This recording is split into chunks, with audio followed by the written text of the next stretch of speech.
So Dying Light 2 got a really good update and a bad one at the same time. Let me explain. So last week we got an update for Dying Light 2 that officially added the modding support for consoles, meaning the console players can now download the visual mods made by the community, which actually allows you to change the way your game looks or even try some new skins for your weapons, zombies, or even outfits.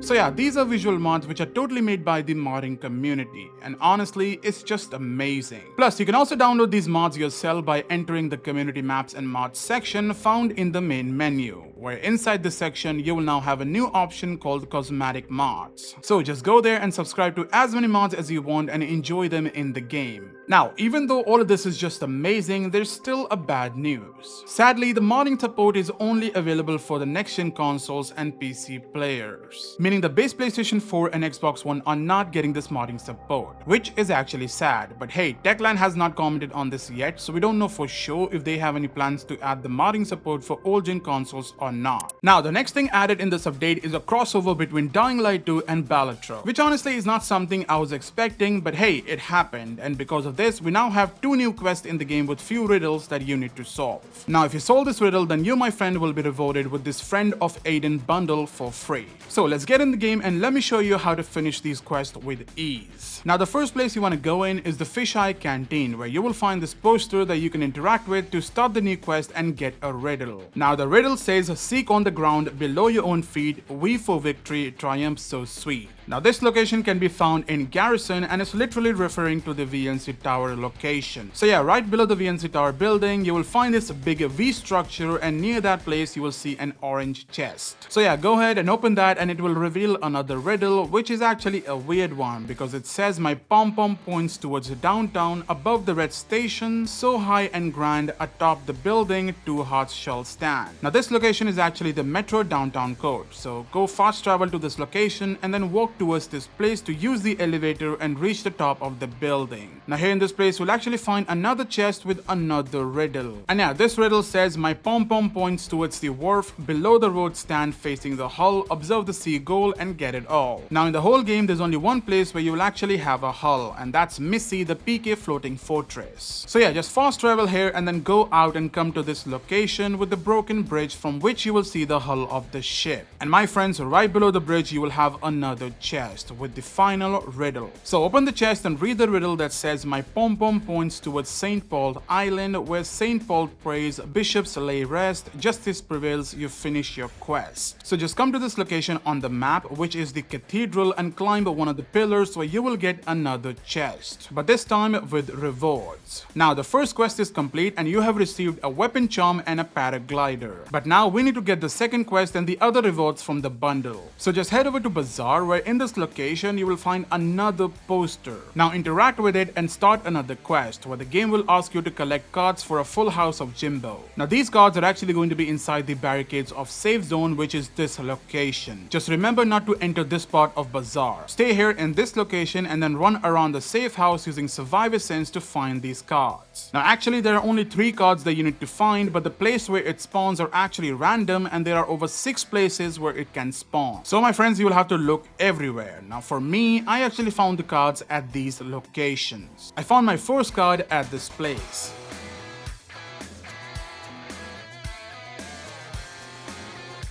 I found the second card at this place.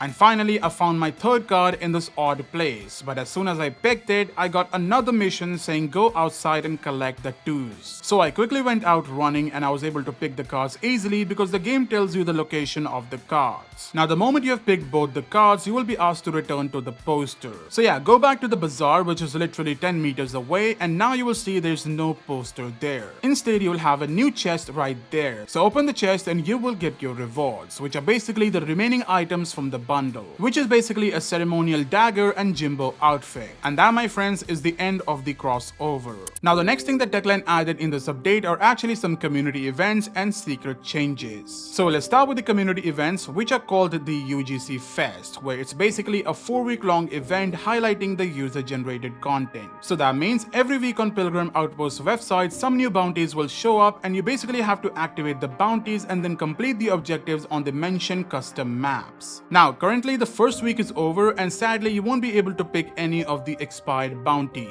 So if you just started now, then it will begin from week 2. But my friends, if you were quick enough to collect the week 1 bounties, then you would have actually received these rewards. Still, I hope you'll be able to get all the remaining rewards starting from week 2 till week 4. Now completing these bounties are not that difficult. Just pick all of them and let's start with this one first that says defeat 10 infected using the buggy in Desert Fury map. And to be honest with you, it's really as simple as it sounds. Just simply run over zombies with this buggy and the bounty will basically be over. Next, damage 5 infected using a throwable spear in the intersection map. Now the spear can be found in this location, so use that and throw it at the zombies and the bounty will be over. By the way, if you guys are struggling to find the 5th spear, then what you can do is use the 4th spear from this location, and for the 5th one, just restart the map and come to this location again. Now the next bounty says defeat 20 infected in the same map, which is the intersection map, using takedown. By the way, this one is actually very easy. When you hit the zombie with any weapon, you basically can now perform a takedown on the zombie very easily. So yeah, do that 20 times and the bounty will be over. Next, defeat 50 enemies using firearms in Haran prison map. So this one is very easy. Just equip the shotgun you already have and then shoot the enemies and soon you will beat the bounty. Now the next and final bounty says pick 10 Molotovs in the Haran prison map. So this one is also very easy. You can actually grab them by looting the Molotovs found inside doors with the lockpicks, and even this location at the beginning will have some Molotovs. So go ahead and just collect 10 in total and you will beat the bounty. So that, my friends, is how you finish all the week 2 bounties. Now go ahead and claim the rewards from here and wait for week 3 bounties. By the way, if you want me to make a video on how to beat these bounties every week, then do let me know. I can actually upload the tutorial on my second channel. Now my friends, let's talk about the secret changes that techland did in this new update, starting with the increase in the storage capacity, which actually got increased from 250 slots to 320 slots. So yeah, an extra 70 slots for us to store our items. And by the way, for people who don't know, this change was actually done after a user requested Timon Smectala to increase the storage size during an AMA. So yeah, as usual, techland did what the community asked for, so props to them. Next, techland also increased the inventory size for items from 441 to 489. So that simply means you can store some more resources. Next, the immunity capacity also got increased from 0.8 to 1, just a slight increase for the normal difficulty. And finally, the infection time when using the infected knife has also been increased from 3 seconds to 5 seconds. So that means it now takes 5 seconds for a human to turn if you use the infected knife. Plus, the effect would also last for 5 seconds. Now that, my friends, was all the new addition in this update.